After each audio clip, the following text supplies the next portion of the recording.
Order number 7, questions and statements.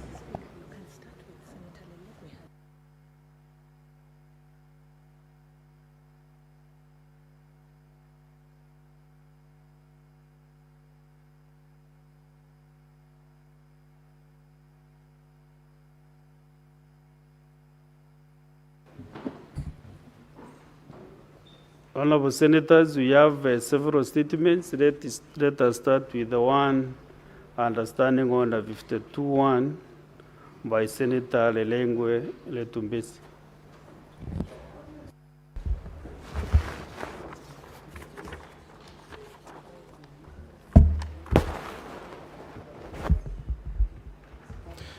Mr. Speaker, sir, I rise pursuant to Standing Order 52-1 to make a statement on a matter of county-wide concern regarding the needless death of baby Nareo, Lakalja, and the shameful state of healthcare in Samburu County.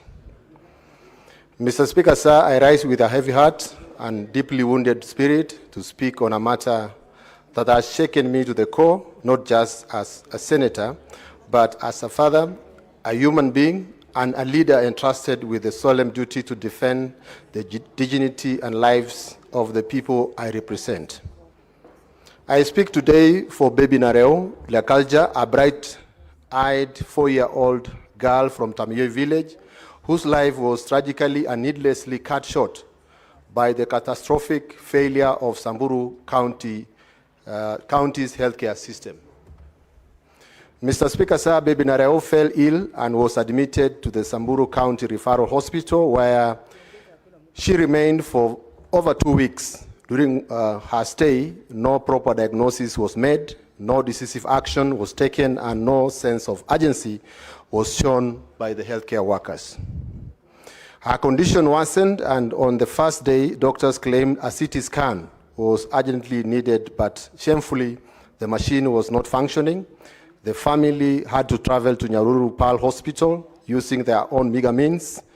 After they returned with the scan results, nothing happened, no follow-up, no treatment, no referrals, just silence. Mr. Speaker, sir, in her final moments, when it became clear that the help will not come, the family made a desperate decision. They carried their child in public transport, hoping to reach Nyahururu again for help. Unfortunately, it was late, as baby Nareo died in transit.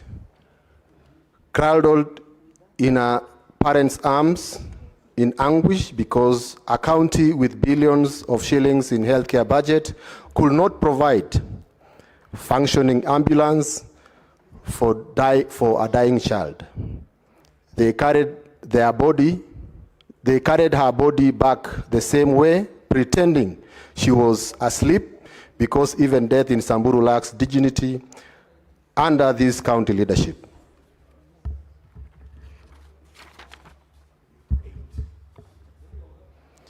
Mr. Speaker, sir, to make the matter worse, in a show of systemic complete collapse, Mr. Lakalja, the father, was forced to carry the body of his lifeless daughter in his own arms to Samburu County Referral Mortuary.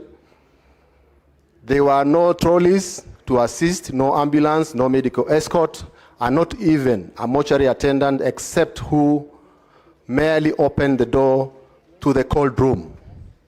Just a heartbroken father forced to carry his child in death because the system that was meant to protect her in life utterly failed. Mr. Speaker, sir, what happened to baby Nareo is not just a health system's failure. It is unforgivable betrayal of public trust. It is the byproduct of deadly negligence, recklessness, incompetence, and leadership that treats lives as statistics and tragedies as public relations liabilities. The people of Samburu are not asking for miracles. They are demanding the basics: working machines, medicines, ambulances, and accountability from the leadership. This county administration has perfected the art of deception, allocating billions on paper for health, for women empowerment, and on education and other programs, but delivering only a broken system, empty shelves, ghost facilities, and hollow promises. The same public funds meant to save the children like Nareu are diverted, misused, or repackaged for fundraising events where they are distributed with fanfare as if they were personal donations. It is hypocrisy of the highest order. Mr. Speaker, sir, this House must call this what it is: criminal negligence, institutionalized cruelty, and administrative murder. Our hospitals in Samburu have become waiting rooms of death. The few doctors and nurses who work tirelessly do so with broken tools and no support or little support. Parents are turned away, referred endlessly, or left to die slow death, while the county officials issue meaningless press releases. This tragic event, Mr. Speaker, sir, raises several urgent and uncomfortable questions. Where is the leadership when it matters most? Who is taking the responsibility for the collapsing health systems in Samburu County? Who will be held accountable for the death of this child, not for an incurable disease, but from a blatant negligence? Where is the conscience of the administration? It is now evident that those entrusted with the safeguarding public health in Samburu are either completely disengaged or deliberately presiding over a system that is on a free fall. Mr. Speaker, sir, I take this opportunity to urge you to call for a full inquiry into the operations of Samburu County Hospital referral, Samburu County Hospital, and the county's overall health budget implementation through the Senate Standing Committee on Health. Let the truth come out. Let the rot be exposed. Let the responsible be named, shamed, and held accountable. This is not the time for soft language. It's the time for the people to face the consequences of their colossally neglect behavior. To the family of Mr. Tanywa Letereua Lakalja, no words can heal your wound, but I want you to know that your daughter's name, Nareo, will not be forgotten. Her death will not be buried in silence or swept under red carpet lies. I pledge as your senator that I will pursue justice not only for baby Nareo, but for every family in Samburu that has suffered in silence. Let this be a turning point, Mr. Speaker, sir, because we cannot protect our children if we cannot guarantee them dignity in life and in death, then we have no business calling ourselves leaders. I thank you, Mr. Speaker, sir, for the opportunity to make this statement. Well, Senator wa Samburu County, we have other several statements, and standing on the 53-1, we start with Senator Karungo Dango. Thank you very much, Mr. Speaker, for the opportunity to request for a statement. Mr. Speaker, sir, I rise pursuant to Standing Order 53-1 to seek a statement from the Standing Committee on Health on a matter of county-wide concern on the ongoing strike by doctors employed by the county government of Kiambu, which commenced on 27 May 2025, following a 21-day strike notice issued on 5 May 2025. Mr. Speaker, sir, the prolonged strike, which is on its 71st day today, has resulted in the disruption of critical health services across Kiambu County. The Kenya Medical Practitioners, Pharmacists and Dentists Union, KMPDU, has called for the closure of several health facilities in Kiambu County, including 3 Level 5 hospitals and 10 Level 4 hospitals. citing unsafe conditions due to the absence of senior doctors. Medical interns stationed in the facilities are unable to keep the hospital running. They actually refuse to report. In the statement, Mr. Speaker, the committee should address the following. 1, the issues that have led to the prolonged strike by doctors in Kiambu County, including the reasons for the county government's failure to implement the return to work formula agreed upon on 8th May 2024, despite a court directive granting 90 days for full compliance. 2, the measures in place by the county government of Kiambu to engage striking doctors and any efforts to resolve the stalemate in a manner that protects patients and upholds labor rights. 3, the extent of disruption to healthcare service delivery across Kiambu County, including the number of hospitals affected and the impact on the patient's safety and access to essential services. And 4, the emergency or interim measures taken by the Ministry of Health, if any, to support the county and safeguard public health during the ongoing industrial action. Mr. Speaker, I request. Very well, Senator Tabitha Kiroche.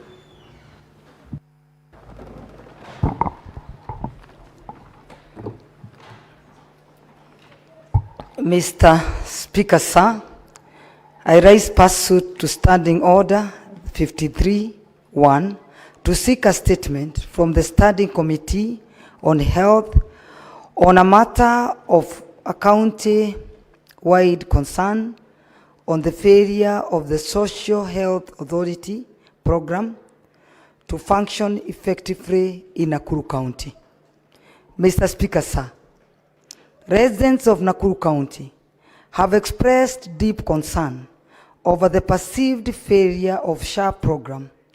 The failure stems not from weaknesses in the national health financing policy, but from the deteriorating state of public health infrastructure in the county.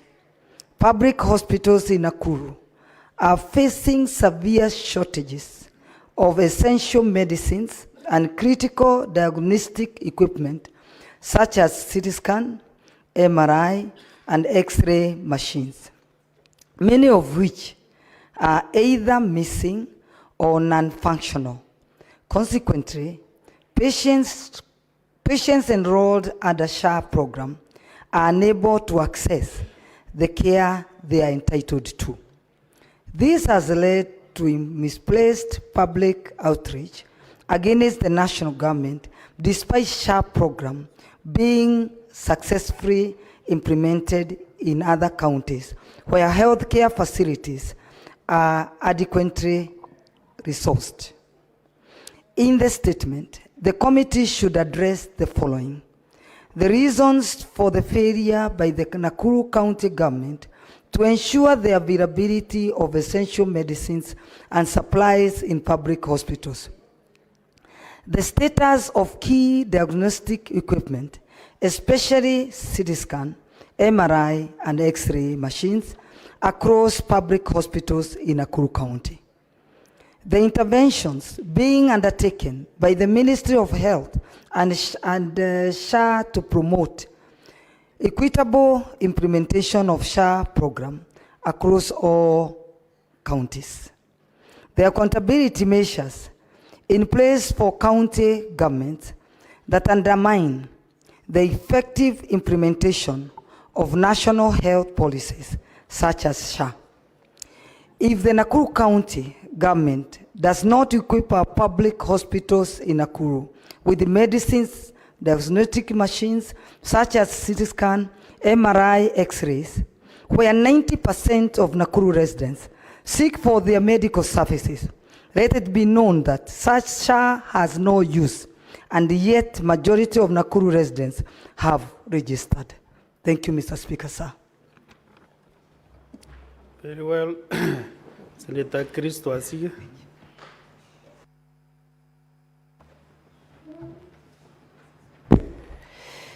Thank you so much, Speaker. I rise pursuant to Standing Order 53-1 to seek a statement from the Standing Committee on Labour and Social Welfare on Kenya's participation in the 25th Summer Deaf Olympics this November in Tokyo, with specific concern over alleged mismanagement in its planning and execution. In the statement, the committee should point the funding mechanisms and strategic plans that have been established to ensure the full preparation, participation, and welfare of all qualified deaf athletes and teams for the 25th Summer Deaf Olympics, scheduled to take place in Tokyo this November 2025. Explain the reasons for the failure to adequately fund deaf sports over the past 2 financial years and indicate the corrective measures currently being undertaken for the same.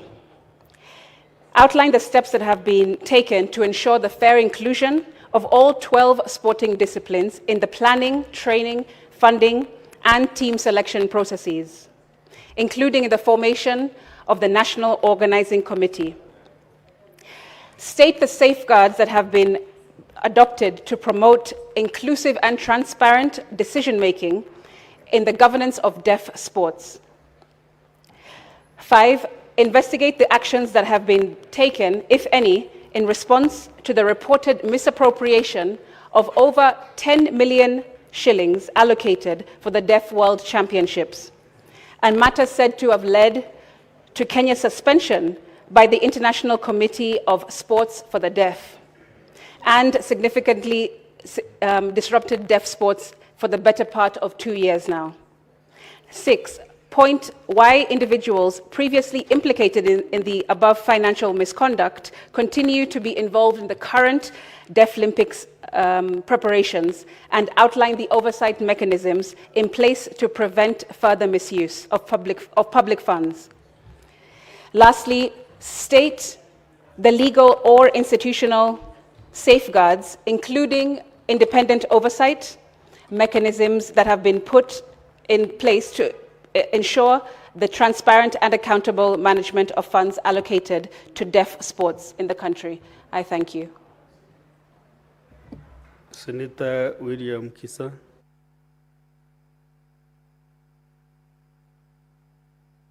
Before you get prepared, we can have Senator Fatuma Nduro.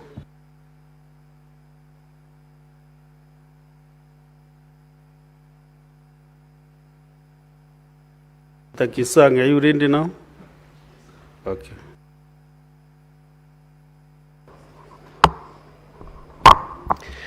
Thank you, Honorable Speaker. Honorable Speaker, I rise pursuant to Standing Order 53-1 to seek a statement from the Standing Committee on Devolution and Intergovernmental Relations on a matter of county-wide concern regarding the contracting of the Institute of Human Resource Management, HRM, to undertake a human resource audit in Elgeyo Marakwet County. Honorable Speaker, in 2023, the County Executive of Elgeyo Marakwet County contracted the Institute of Human Resource Management to undertake a comprehensive audit of its staff establishment and human resource management processes. This decision by the County Executive sparked public concern over the legality of the process through which HRM was awarded the contract. Nonetheless, the audit was conducted. In the statement, the committee should address the following. 1, the rationale for the decision by the Elgeyo Marakwet County Executive Committee to contract IHRM to undertake the human resource audit when the same could have been done by Elgeyo Marakwet County Public Service Board.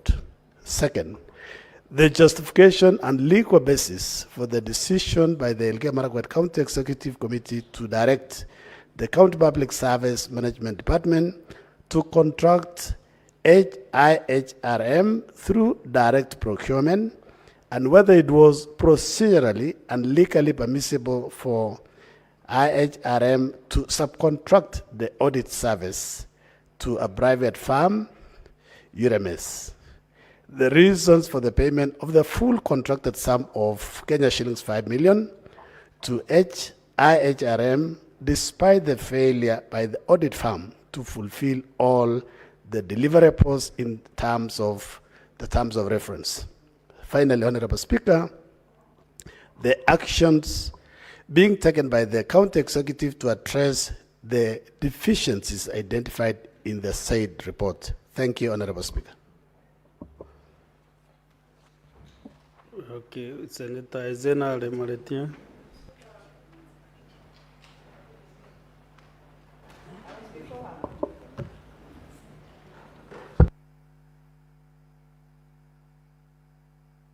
Senator Nduro, you are ready now? Sorry, Senator Lematiang, just give your elder sister time to read the statement first.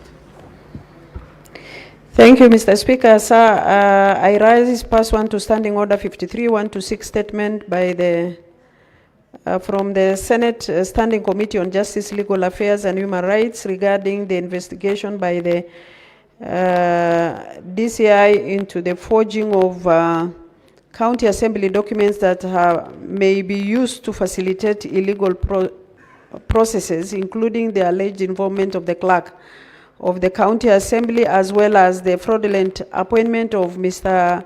Abdullahi Banticha as the Speaker of Isiolo County Assembly. In the statement, the committee should establish the current status of the investigation conducted by the Directorate of Criminal Investigation into the alleged forging of county assembly documents and determine what evidence has been collected to date. Number two, investigate the extent of the clerk of the county assembly's involvement in the alleged forgery of official county assembly documents and establish whether there is credible evidence linking the clerk to the fraudulent activities. 3, determine the nature and scope of the forged documents, including their intended use in facilitating illegal process within the county government operations. 4, inquire into adequacy of security measures and documents authentication protocols within the county assembly to prevent unauthorized alteration or correction of official documents. 5, establish what disciplinary or legal action has been taken against the clerk of the county assembly and other implicated parties and explain any delay in prosecution or administration action. 6, determine the potential impact of these forged documents on the integrity of the county assembly's proceeding, legislative processes, and public trust in county governance. 7, assess whether these incidents represent a systemic problem within the county assembly's document management and oversight systems. 8, recommend comprehensive measures to strengthen document security, enhance oversight mechanisms, and prevent similar incidents of documents forgery within the county assemblies, including prosecution of those found culpable. 9, investigate the determination and determine the circumstances that led to the fraudulent appointment of Mr. Abdullahi Banticha as the Speaker of the Isiolo County. 10, establish and determine the culpability of Abdullahi Banticha in perpetuating the constitutional crisis by unlawful continuing to exercise the function of the Speaker after his formal degazettement on 14 July 2025 and recommend appropriate legal and disciplinary action against him for the unlawful usurpation of public office. Finally, investigate and determine the constitutional validity and legal status of the Isiolo County budget purportedly approved by Mr. Banticha on the 17th July 2025 during the illegitimate assembly sitting, and establish whether such fraudulent budget approval constitutes criminal conduct, including theft of public resources and abuse of office. I thank you, Mr. Speaker. Very well. Now, Senator Ezena, proceed.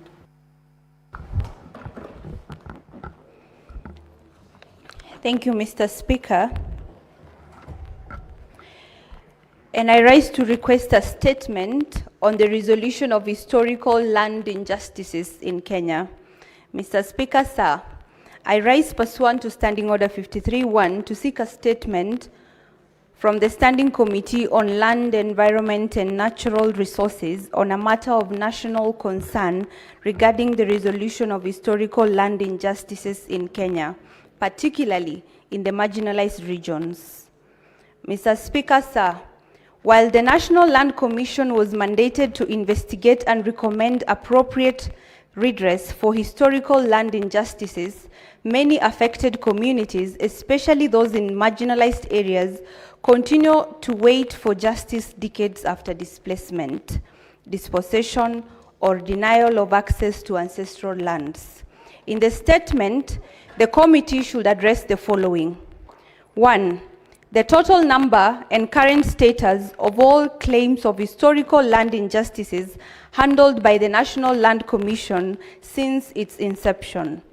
Secondly, the proactive measures, if any, undertaken by the National Land Commission to identify and document cases of historical land injustices beyond formal complaints, particularly in communities with limited access to legal redress mechanisms.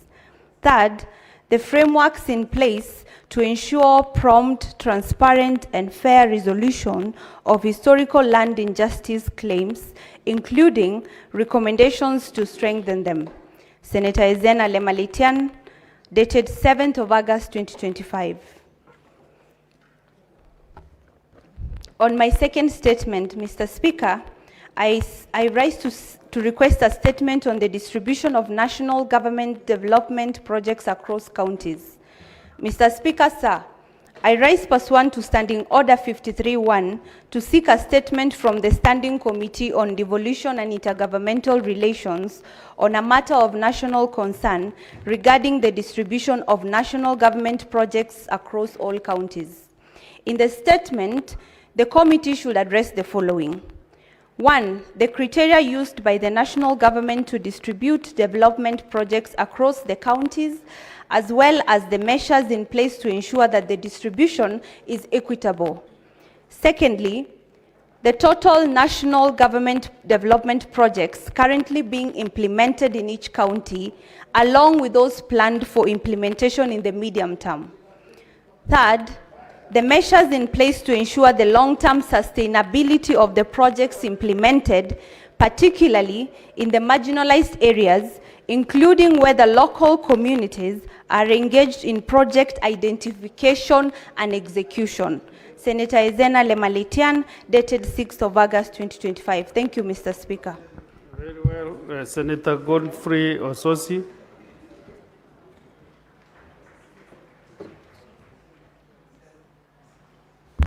Thank you, Mr. Speaker. Mr. Speaker, I rise pursuant to Standing Order 53-1 to seek a statement from the Standing Committee on Devolution and Intergovernmental Relations on the matter of county-wide concern regarding the expenditure of equitable shareable revenue and county government additional allocation of revenue allocated to Vihiga County.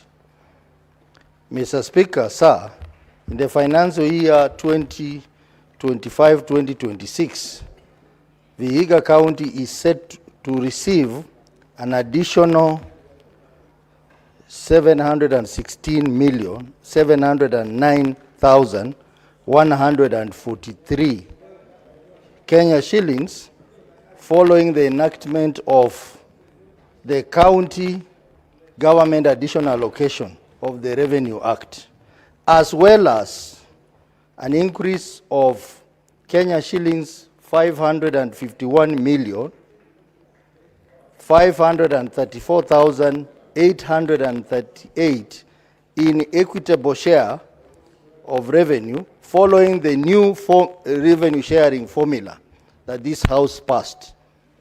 It is noted, however, that the county government prepared its budget for the financial year 2025-2026 without factoring in these additional revenues which came later. Noting that these increments were introduced to enable Vihiga County, being one of the smaller counties, to allocate more resources to the development budget, it is critical to ensure that the additional funds are utilized in a transparent and impactful manner. In the statement, the committee should address the following. Number one, budgetary plans in place to ensure that the additional funds are directed to deserving sectors, including one, the expansion, upgrading, and equipping of sub-county hospitals to achieve level 4 status, as well as the completion and equipping of Vihiga County Referral Hospital, with particular focus on the completion and equipment of County Hospital Doctors Plaza. Number two, improvement of early childhood development and education centers, including infrastructure development and a review of the terms and conditions of service of the ECD teachers. Three, increased capitation for vocational training institutions, some of which have closed. Number four, completion of the last mile connectivity component of the Kenya-Belgium water project aimed at ensuring piped water supply to households and solarization of water installation to reduce energy cost. Five, provision of appropriate infrastructure facilities in the key markets in the county as directed by the Senate in its report adopted yesterday. The second part of it, measures in place to identify other deserving sectors within the county for funding from the additional resources. And lastly, steps taken to ensure that the increased allocation do not lead to unsustainable or sporadic growth in the county wage bill through uncontrolled and unplanned employment. Thank you, Mr. Speaker. Very well. Senator Mbeti Montet. Thank you, Mr. Speaker. I have a statement on the Cabinet ratification of the transfer of Amboselli National Park to the County Government of Kajiado. Mr. Speaker, sir, I rise pursuant to Standing Order 52.1 to make a statement on a matter of general topical concern, namely the Cabinet ratification of the transfer of Amboselli National Park to the County Government of Kajiado, fulfilling a presidential directive following a petition by the great people of Kajiado County. Mr. Speaker, sir, on behalf of the leaders and the people of Kajiado County, I wish to extend our heartfelt gratitude to His Excellency Dr. William Samoei Ruto, CGH, PhD, the President of the Republic of Kenya and the Commander-in-Chief of the Kenya Defense Forces for honoring this long-standing request. This historic decision marks a significant milestone for our county.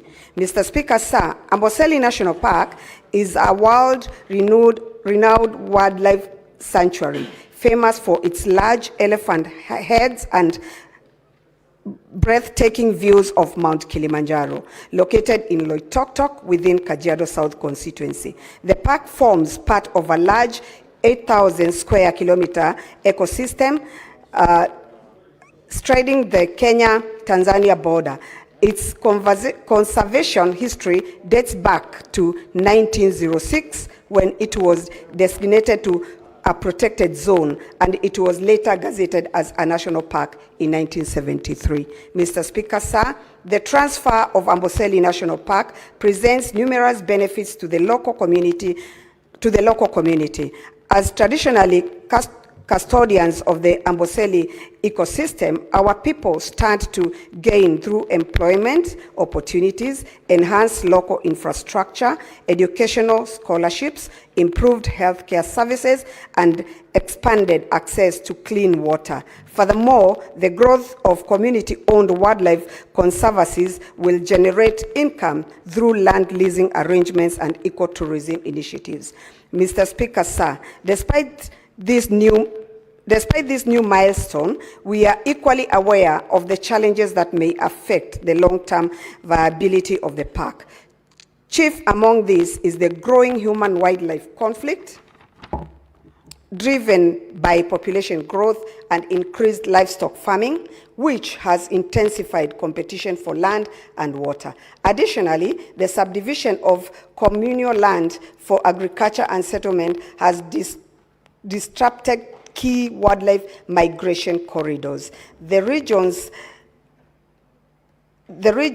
vulnerability to prolonged drought further escalates resources scarcity, leading to wildlife deaths and increased tension between conservation efforts and community needs. Poaching remains another significant threat that demands ongoing vigilance. Mr. Speaker, sir, to safeguard Amboselli National Park and ensure the sustainability of the ecosystem, the following interventions are essential. Number one, establish an expansion of community conservancies outside the park to insensitize local landowners to protect wildlife habitats. Number two, adapt of a holistic ecosystem-wide approach that balances the needs of both wildlife and communities through sustainable large use